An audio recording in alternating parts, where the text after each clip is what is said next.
Ladies and gentlemen, friends and colleagues, let me welcome you to this Acutus Medical BIOTRONIK Symposium this Sunday evening. My name is Shah. I am an electrophysiologist working at the University Hospitals in Geneva. And this symposium is entitled Discover the Essence of Electrophysiology by Treating Non-Sustained and Complex Arrhythmias with Charge Density Mapping. As a young electrophysiologist in training who oversaw the transition from classical electrophysiology to that aided by 3D mapping, I felt and have felt over the years the acute need for abolishing the precept, you only see the electrograms you visit. You only know the sites you touch with your catheter, of course.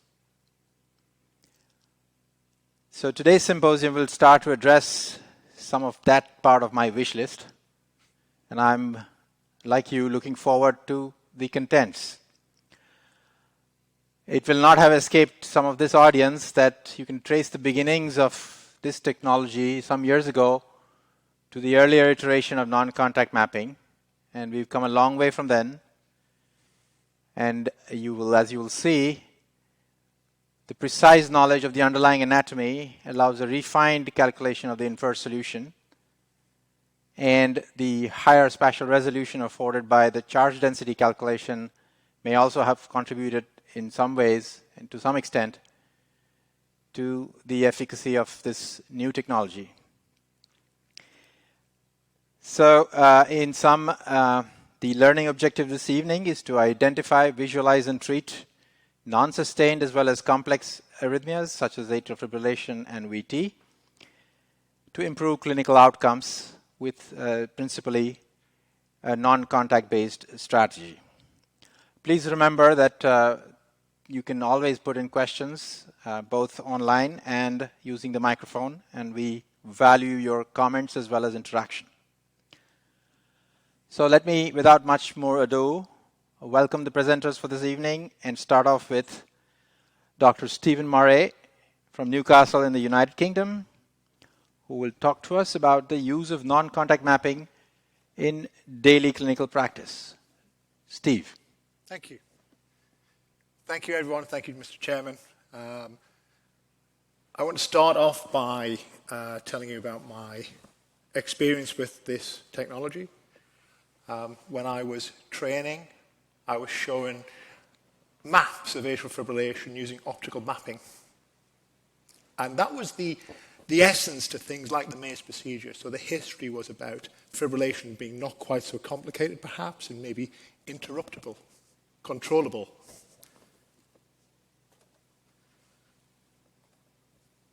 For those of you not familiar with the system, here is a short video showing the collection of geometry. It's been sped up 1.5 times, so it's not quite as quick as this, but it's pretty rapid.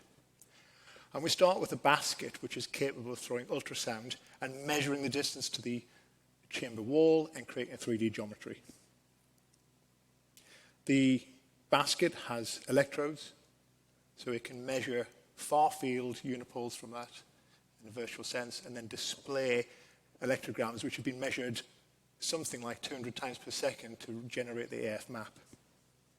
So this is a fairly standard left atrium. It's not CT quality, it's not perfect, but it is good enough for our work, and that is what we've found.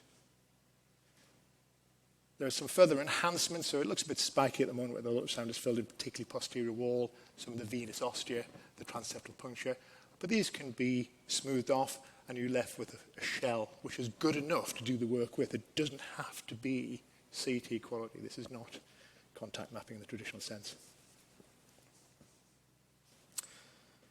So this is a patient who's already had the PVI component of the persistent AF ablation, and this is the first AcQMap. And watching these is rather like watching the weather forecast and the low pressure and high pressure interacting over Europe and the seas. And hopefully what you will see is a wavefront represented in red, the tail represented in blue. And I would urge you to start planning a strategy to interrupt this arrhythmia. And you don't have to be an expert. The clever thing about this is that you can usually come up with a fairly reliable ablation strategy to deal with this arrhythmia. And that's the genius, I think, of the system and the accessibility of this system. If you really can't decide where to go, then the machine will give you a good guess, and it will highlight areas of interest, color-coded for whether it represents focal activity, rotational activity, or intra-atrial reentry or slowed conduction. And in fact, since this map was made, there have been several new iterations of the software which give us even more what I would call triangulation of the data, looking at different parameters such as conduction velocity, which can guide you as to where best to deliver your ablation strategy. My personal pre-ablation thought process is this likely to be a single tachycardia? If I've done previously lots of lines in an ablation, I think I'm in for a rough ride. And that might be because I, individually, am not very good at doing lines, perhaps.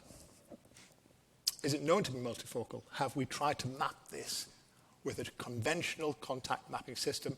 And there have been problems with so many cycle length shifts, coronary sinus shifts, etc., etc. Is the tachycardia unstable or short-lived? We've actually successfully treated several patients with repetitive ectopy who have been plagued by this. And the final scenario is when I've previously mapped this with contact and bumped or disturbed the tachycardia. My routine use is that for every persistent case presenting now, I always do veins plus AF mapping. That's my personal preference. I think my results are better for it. Most of us are plagued with this group of patients who have paroxysmal AF with isolated veins, and we can check the SVC, check for triggers from the appendage, etc. But again, it's a laborious, and I find often difficult procedure with high-dose isoprenaline and contact ectopy. Failed ablations, unstable tachycardias, etc. I have to say, I am not throwing out contact mapping. It's still one of my favorite things to do, and I am particularly fond of the system Rhythmia, and the two, Acutus and Rhythmia, work for me in a kind of symbiosis. During ablation, it's not uncommon with Acutus to find a regular tachycardia, and whilst the reps will tell you we should be centrally placed and making a nice symmetrical geometry, I can tell you in the right atrium it handles particularly well. And on this occasion, again, you can see a wavefront circulating anti-clockwise around the right atrium. And in the bottom is my ablation set, which gives the game away that this was actually isthmus-dependent flutter and very easily dealt with.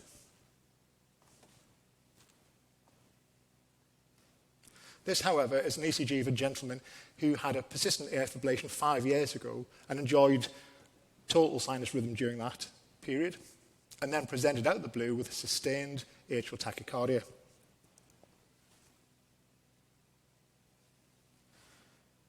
The initial map shows this tachycardia running, and there's some previous ablation. There's also some intrinsic left atrial fibrosis. And again, I think there are several strategies here to interrupt this circuit.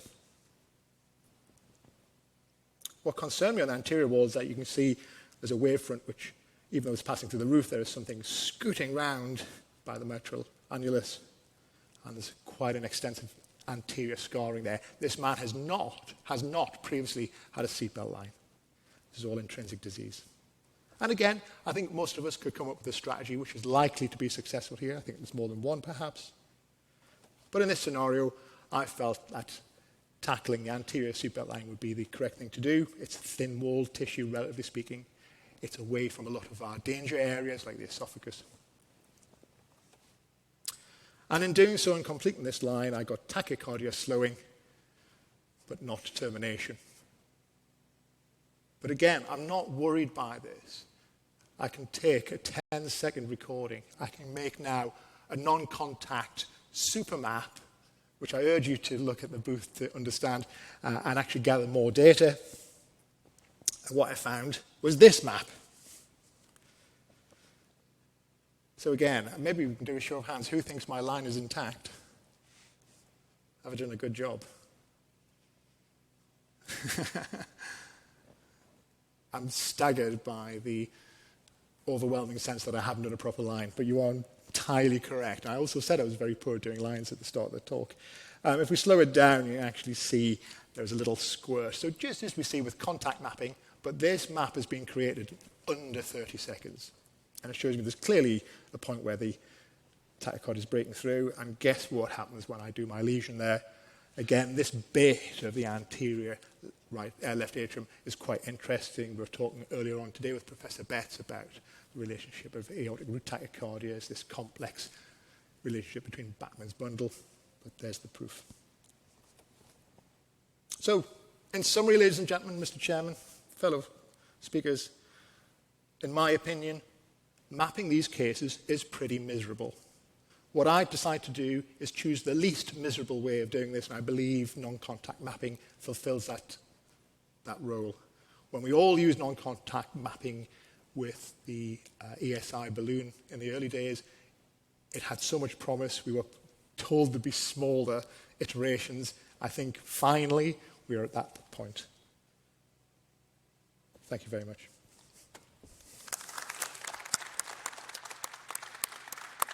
Thank you, Stephen, for this down-to-earth exposition of your daily use of Acutus. It's actually the more valuable for that. Thank you. Can I call on Dr. Thomas Szili-Torok from Rotterdam in the Netherlands to talk to us about new possibilities in the treatment of brief episodes of highly symptomatic atrial tachycardia, the usefulness of dipole charge density mapping. Thank you very much. So today I will talk about relatively niche and, according to some reviewers, a small population of patients.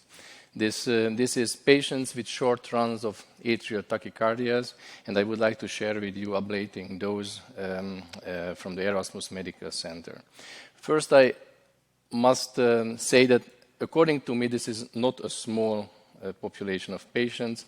Since I do electrophysiology and also outpatient treatment of these patients, I have enormous amount of very unsatisfied patients on my polyclinic. So it was always an interest of mine how we can improve the treatment of those. Here you see my disclosure slides. But the first I would like to answer to you why we use Acutus.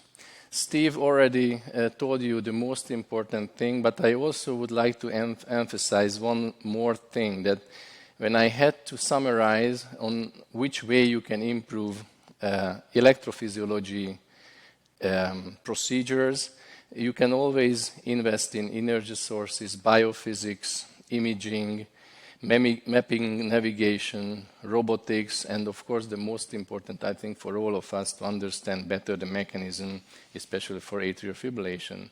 But currently, I think that's the only partner I have which tackles all of these. The imaging you heard, the echo-based anatomical mapping, and for us in Erasmus, the workhorse of the ablation for the complex arrhythmias is the stereotaxis robotic system. So most of these ablations, and nowadays all of them, are done with an integrated module of Acutus with stereotaxis system. So normally I would give a short introduction of the technology, but luckily Steve did it probably much better than I would do. So I would jump immediately on our Erasmus Medical MC approach. I will tell you how the integration is done and how we select the patient for different procedures, and I will show you some case examples and our first clinical data. So here you see the Odyssey screen of the robotic system. The essence of this, that when you use the stereotaxis robotic system with the Acutus system, on the Odyssey screen, this is the large screen and the central screen of the robotic system, you see all of the inputs. So for instance, here you will have the X-ray, then you have the Acutus, you see how the anatomy is developed, as you saw it in the previous presentation, and down in the, let's say, left lower part of this screen, you see already the magnetic navigation part with the well-known magnetic vectors. And this means that once this map is sent to the robotic system, we will be able to guide the catheter via the robotic system just using the Acutus shell. Now, so the next one. Currently, there are some procedures that we cannot do with an Acutus system. These are mostly the VTs and some grown-up congenital heart disease patients. It's due to the anatomy and the mismatch between the anatomy and this relatively stiff and complex catheter. Those are indicated with red. On the other hand, on the other side, in the AcQMap side, you will see this green text, and those are the procedures that I currently plan for myself exclusively with an Acutus system. And similarly to Steve, these are redo atrial fibrillation, mostly persistent cases, but all of the short runs of 80s and most of the unstable 80s with variable cycle length. Until now, you can see on the panel A, we treated more than 220 patients, but at the time of this analysis, we had 219 patients. And you see here the distribution of these patients. Mostly, they have SVTs, and some of them are actually just planned with PACs. On plan B, you see the subject of my talk today. These are the short runs of the short-lived atrial tachycardias. And what you can already observe on this slide, that when those patients are coming into the lab with this unknown mechanism, mostly they have focal mechanism, luckily for the ablation, but some of them have some tricky mechanisms like unexpected re-entries, but also they can have some standard indications like AVRTs and AV nodules, but because of the very short episodes, they could not be diagnosed in another place. So this is a typical example, a few seconds of atrial tachycardia, but many times repeatedly during the day, and those patients are enormously symptomatic. Here is an example, a 33-year-old female. She has more than 10 years of palpitations, but mostly those are 2-3 seconds, and the maximum ever recorded on a Holter was 2 minutes. It is known since 2013, a lot of attempts, medications, and also unsuccessful ablation. Actually, she showed very short runs in a first attempt, and the procedure was terminated without any ablation. Now, when we brought this patient with Acutus into the lab, we had some luck. So actually, we could do a super map. This is the longer version. You don't need that much time like for the sequential map, but a few minutes or sometimes even 30 seconds, 40 seconds is enough to focus on the region of interest. And in this case, it was septal part of the right atrium. Mostly in those cases, I always do a left atrial map as well. And what you can see that in this lady or in this heart, the left-sided origin was adjacent to the right-sided origin at the septum. She needed ablations from both sides, and obviously you achieve non-inducibility in all of these patients because they already have very low amount of ATs, but a few months later we got a letter from her. She's extremely happy. She feels like somebody who is reborn because she has no any arrhythmias, and we couldn't detect any arrhythmias anymore. When we look at the total population, until now we treated 31 patients. This is typical demographics of these patients. Usually they are young, mostly female, and we also divided them into two groups, redo and de novo groups. The redo groups I call the ones who had previous attempts, mostly in other centers, and the de novo group consists of patients who were specifically sent to us because the awareness about this technology is improving in the country. Here are the typical locations for these short-lived ATs. Mostly are septal, but there is a very good mix of right and left atrial origins from different structures you see on the left panel. And one of the most interesting things here, when you look at the total mapping times, although the procedure times are long because you invest a lot in these patients, but the total mapping time is 3 minutes. So it confirms what Steve just said. This is a very powerful tool to treat this or to map these patients and to identify, even with a single beat map, what the origin is. And what is for me the most interesting and the most important, you see it here down, the acute success is 96%, and it's very similar in both one.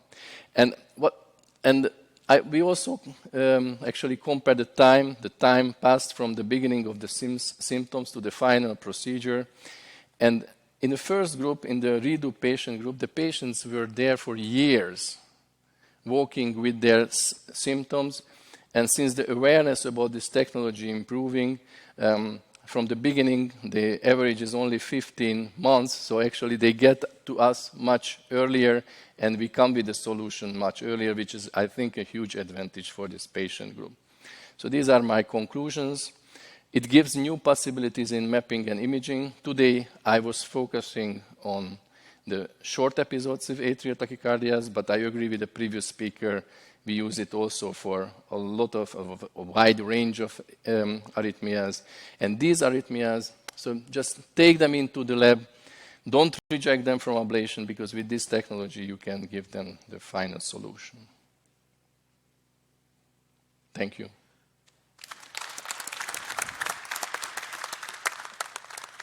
Thank you so much, Dr. Tamas. And I agree with you. I think this is not a niche category. And as we now have tools that could allow us to tackle reliably this short, non-sustained episodes, which are so difficult to capture with sequential mapping, I think we might end up eliminating a number of these triggering arrhythmias of other more sustained arrhythmias. Let me call on Dr. Michael Pope now. Core to boundary treatment strategy with charge density mapping, a review of outcomes. Dr. Pope.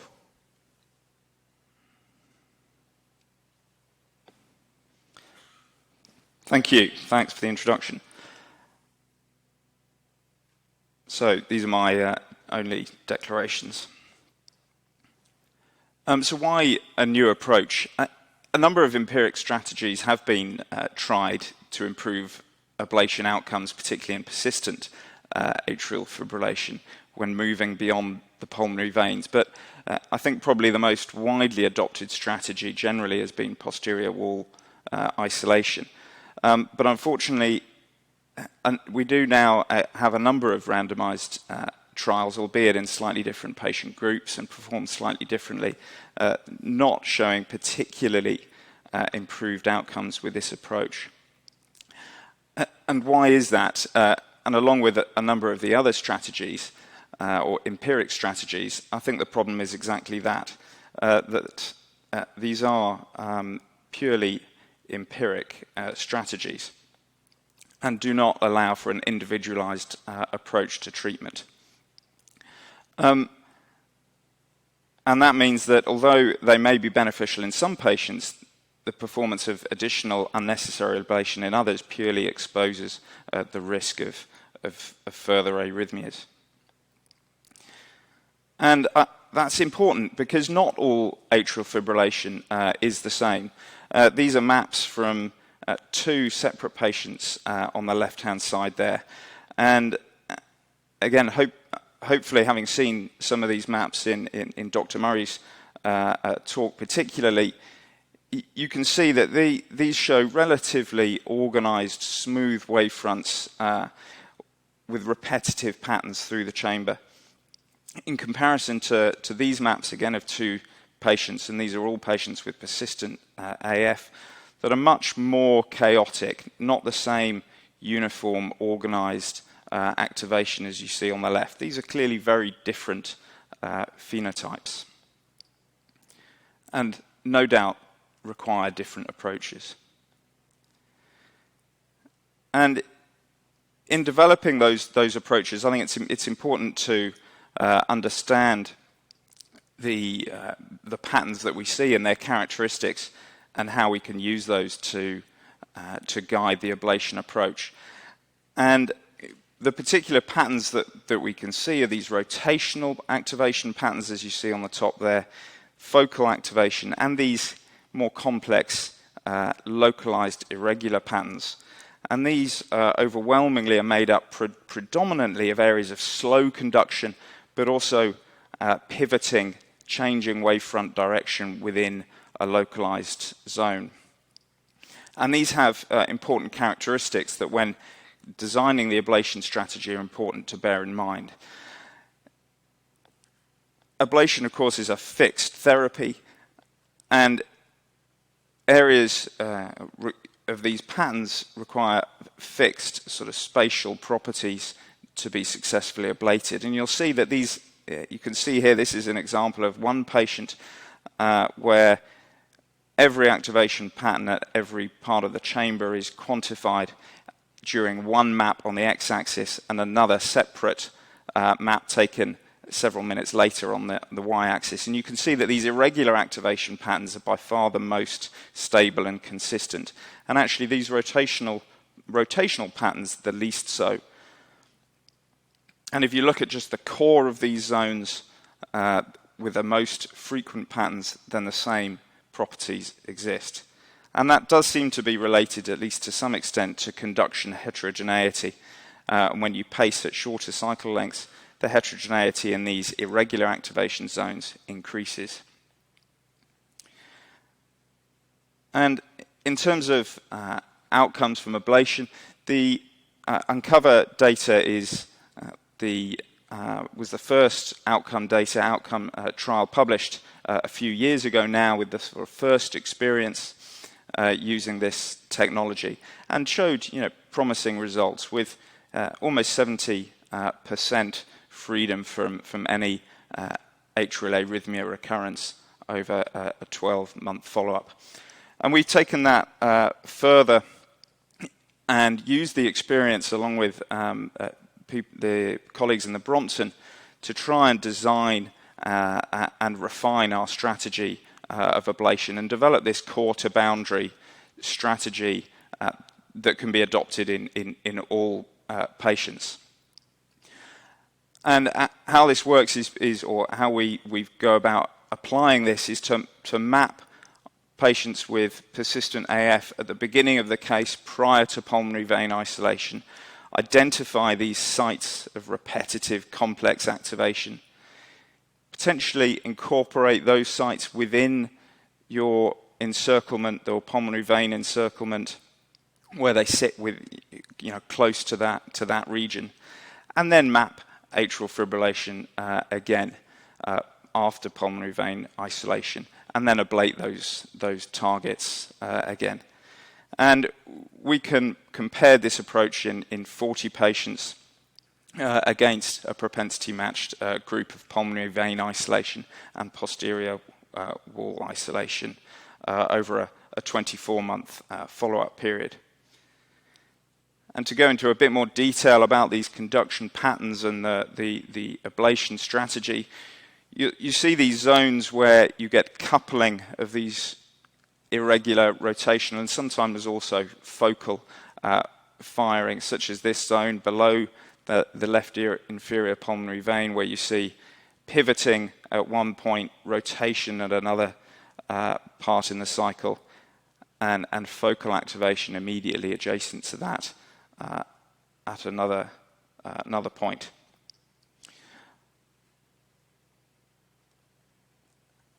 And here again, for example, you can see that one site anterior to that right superior pulmonary vein had already been ablated, and remapping showed a site of focal firing anterior to the left superior pulmonary vein.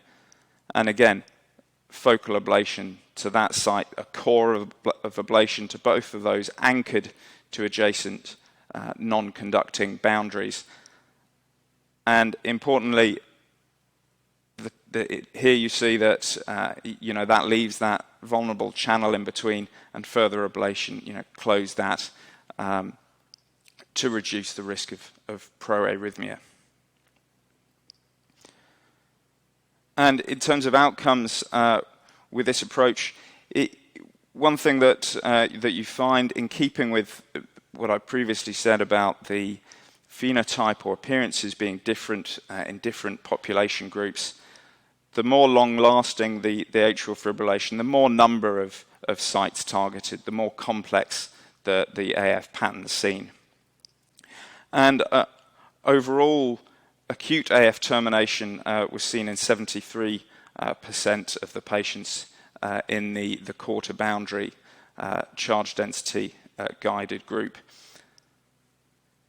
And over that 24-month follow-up, significantly improved outcomes were seen, with 68% of patients in the charge density mapping group free from any arrhythmia recurrence. And if you look purely at our experience in Oxford, over 129 patients, a mix of first-time and redo patients, you'll see broadly similar results, again at a median follow-up of 20 months. But importantly, some patients are converted, although they have recurrences, converted from persistent to paroxysmal atrial fibrillation. And an important ability when mapping atrial fibrillation is also the ability to map more complex, organised arrhythmias. And we conducted a study looking at the utility of charge density mapping for mapping these complex, organised arrhythmias, and in comparison with traditional high-density contact mapping in 31 patients, the majority of whom had previous either ablation or cardiac surgery. And you can see a nice example here in the top right of a roof-dependent atrial tachycardia across that ablated roof line through presumably an epicardial connection and breaking through on that posterior wall that was terminated with just focal ablation at that breakout point. And overall, the accuracy of the non-contact approach is excellent. A few patients in whom contact mapping got the results. Contact mapping wasn't feasible, and non-contact mapping was able to identify the arrhythmia mechanisms and accurately. And you'll see one example here where contact maps suggested a re-entry mechanism through the left carina in that propagation map, whereas actually the super map showed a focal mechanism from the base of the appendage there that was successfully ablated at that site. And importantly, non-contact mapping was considerably faster in its approach. So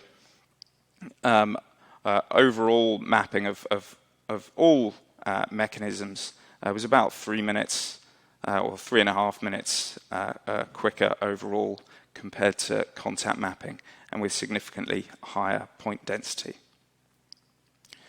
So in summary, global mapping with charge density mapping allows an individualized assessment of AF activation patterns and understanding of the individual phenotype to guide ablation strategies appropriately.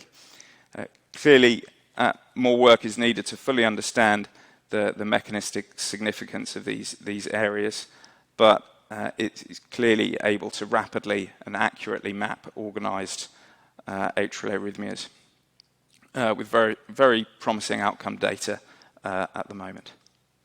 So, thank you very much.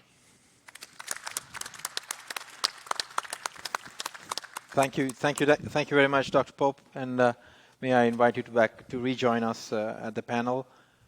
We have, I think, a good 10 minutes for a discussion, and I'd invite the audience to send in questions as well as approach the microphone. I think what struck me was that you, as a group, can broadly, you broadly show your willingness to tackle the most complex arrhythmias with this system. And that, I think, speaks volumes about your belief in the utility of this system. So that sounds extremely promising. Steve, if I may start with you. What, if any, limitations do you see to the use of this system in, let's say, every case? So, and if I may answer this and look directly at the development team of Acutus, because this is our wish list, it is still somewhat expensive to be using mapping systems in certain healthcare scenarios. It does not have the backup of magnet localization yet, and I think most of us who work with magnet localization really believe that because it's such a useful tool. I think it's probably fair to say it's on the horizon for Acutus. I don't think we're breaking any confidentiality clauses there, but I think that to me will be the final icing on the cake, so to speak. Yeah. Tamas, you showed clearly that what others might consider a niche target is something that can be rapidly, expeditively, and reliably tackled with this technology. I alluded briefly to it earlier. Do you think this has wider applications in targeting the triggering sources of, for example, atrial fibrillation, paroxysmal atrial fibrillation from non-PV foci that may or may not have been documented?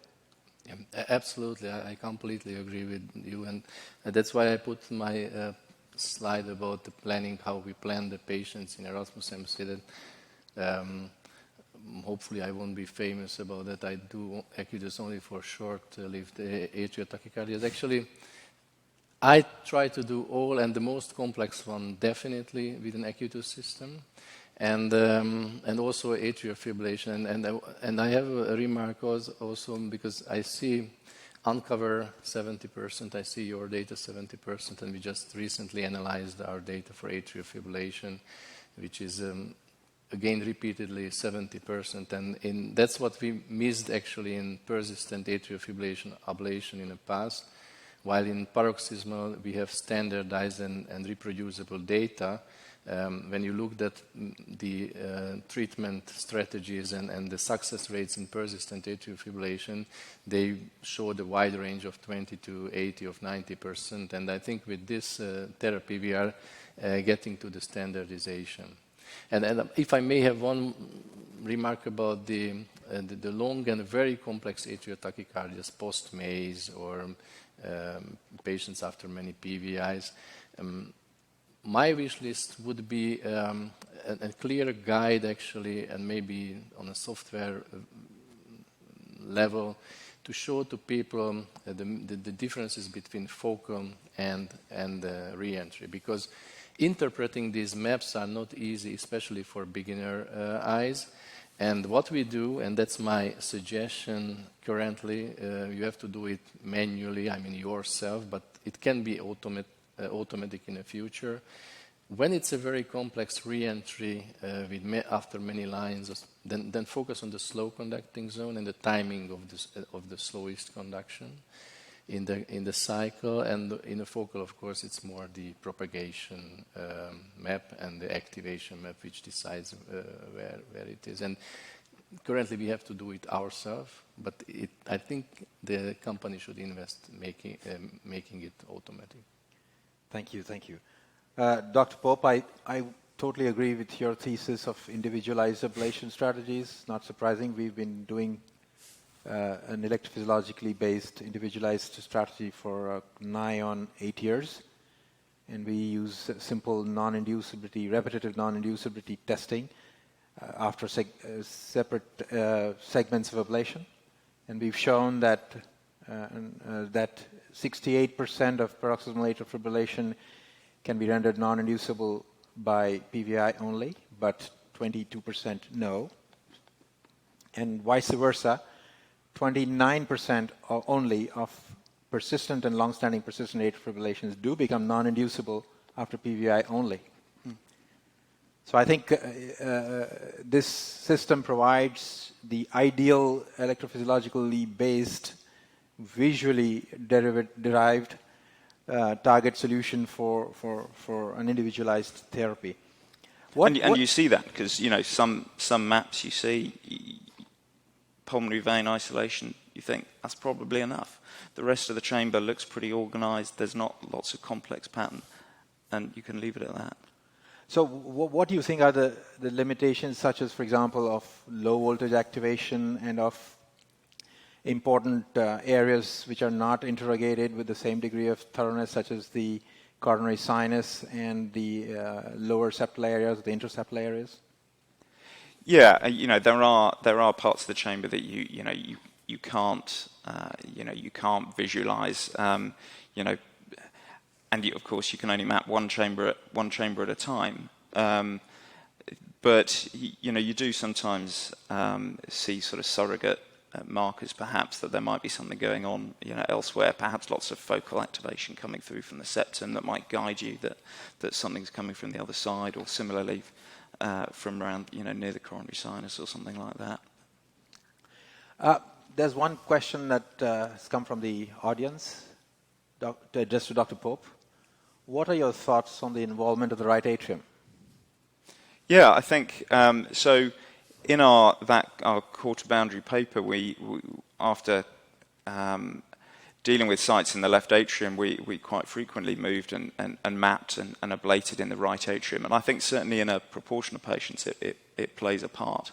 I didn't touch on it today, but we have separately done simultaneous mapping of both chambers. And you showed in most patients, actually, there's pretty balanced activation between left and right to left. But in a group of patients, it was definitely predominantly coming through from the right. So in a group, I think it plays a significant role.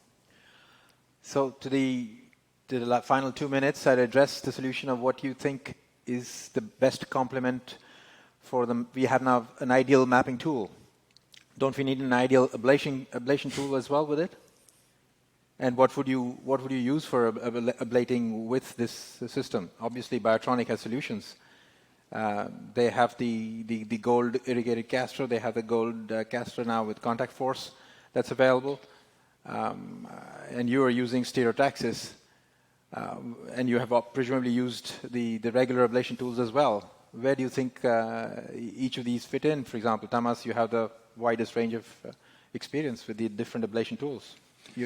Yeah, I think I tried to answer shortly. So actually, the magnetic navigation is very independent from the source. And I do believe with the arrival of PFA, it will be even more successful, because that gives a constant contact for all arrhythmias independently from acutus. And although it gives a little bit less force, it becomes less important when you use PFA, so I expect a lot from it. And all of these catheters that we use currently can be easily transformed into an PFA catheter. Are there any comments to end the session from Steve and from Michael? I think my concern about PFA is that some of the videos we've seen on this meeting, it's very powerful, destructive therapy. I think we have to be mindful that maybe less is more, because a non-contracting atrium will not give us the clinical benefits. We may have sinus rhythm, but no clinical improvement. Just because you can ablate it doesn't mean you should. All right, I think we've come to the end of what I think was a very interesting and fruitful session. I learned a lot. I'm intrigued by the possibilities that we now have with non-contact mapping, and of course synergistic with new ablation tools from BIOTRONIK. So I thank you very much in the audience for staying and listening to us, and I thank my panelists for stimulating presentations and stimulating discussion. Thank you very much, and good evening to all of you. Thank you.